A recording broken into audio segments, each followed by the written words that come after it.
Sam, back with another short, informative but important video today. So today we're going to be talking about hypertension.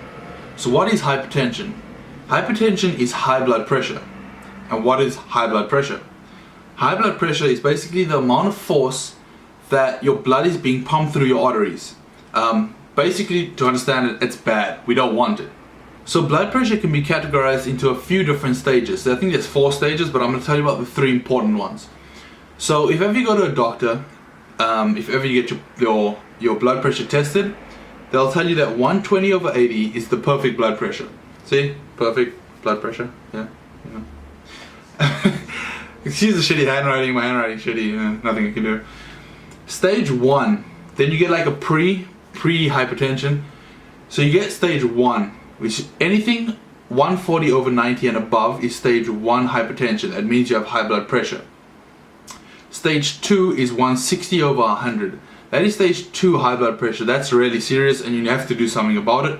You should already be doing something about it if you in stage 1. Stage 2 is really serious. I made a little acronym for that. It's GSAD. That means go see a doctor. Pretty much, that's it. Because you can have a heart attack at any time. We don't want that.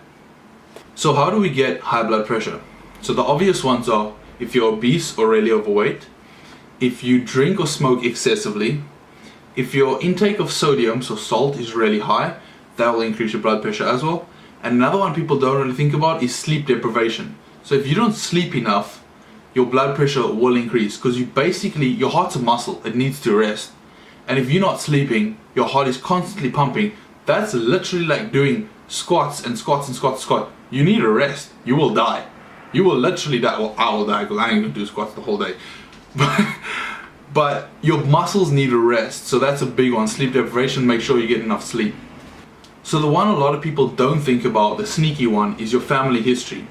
So if your father, your mom, your grandparents, your great-grandparents, someone in your family or a few people in your family have history of high blood pressure, or there's been a lot of heart attacks in your family, you are twice as likely, so you're really prone to get hypertension or have heart problems later in life. So obviously, if you know you have heart problems in your family, if you know a lot of people in your family have hypertension, you need to check yours regularly and make sure you stay healthy and do things that are not gonna. So another one that people don't really think about is your personality. So if you get stressed easily, you have anxiety, you're depressed, you have a short fuse, you're angry, you have a short temper, these are all things that could impact it and raise and increase your blood pressure. Because when you're happy, your body releases hormones. When you're sad, your body releases hormones. So the hormones that are released when you're angry, sad, depressed are going to raise your blood pressure. What can you do to prevent hypertension? And what can you do to lower your blood pressure? So here's 3 quick things. So the first one is exercise. The best form of exercise to lower or prevent high blood pressure is cardio. So cardio 3 times a week for 30 minutes, that'll really help and reduce your high blood pressure, it'll reduce your blood pressure. And also, if you're prone to it, it'll help prevent it. I'm not going to say it's going to stop it from happening, but it will help prevent you getting high blood pressure and it can lower your blood pressure. So number 2 is diet. There's a diet called the DASH diet, which most health professionals will recommend to you if you have high blood pressure or you want to stay away from high blood pressure. So basically this diet is for people that have hypertension or that are prone to getting hypertension. It basically just lowers your sodium, lowers your saturated fat, and ups your fruit and your vegetables. So another thing you can do is reduce your sodium. If you don't want to change your diet, change everything you eat, just reduce your sodium. Remember, sodium, high levels of sodium in your body equal water retention. Water retention equals higher blood volume. So that means you have more blood in your body, and with more blood in your body, in the same amount of space in your arteries and your heart, blood pressure increases. So remember, a lot of sodium, water retention, higher blood volume, higher blood pressure. There are different vitamins that you can take in order to lower your blood pressure. These are natural vitamins that you can buy at any pharmacy or health store. You don't need a prescription for it, your doctor won't tell you to use it. These are just things that if you type in on Google, they'll come up. Remember, this from my own experience. It's not medical advice. If you have hypertension, consult a doctor.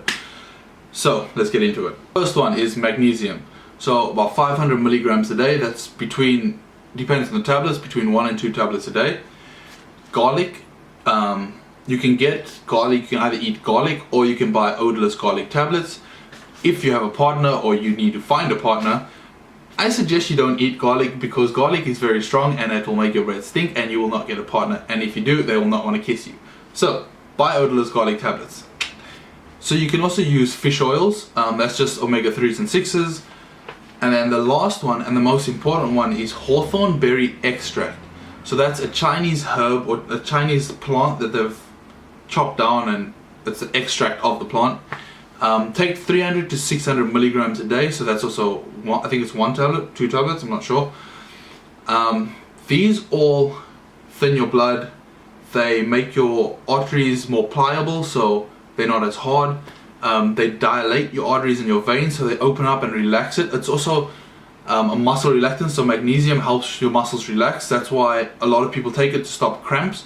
So it also makes your arteries and your veins relax slightly, which just means that there's more space, because if it's really tight, like if it's tight, the blood's going to struggle to get through. If it relaxes, opens up slightly, more blood can flow through, your blood pressure will drop. So that was just a short video on hypertension, high blood pressure. If you guys want more information, more detailed information about it, leave it in the comments down below, and also like the video. My family does have a history of heart conditions and high blood pressure, so I'm very careful with it. I've done a lot of research about it. So I don't have high blood pressure yet, but I'm probably going to get it later in life no matter what I do, so like later on in my life. So I'm just doing everything I can to stop that from happening and just staying as healthy as I can. So I've done a lot of research on it. If you want to know more, let me know in the comment section down below. Hope you guys enjoyed this little short but important video. Hope to catch you in the next one. Peace.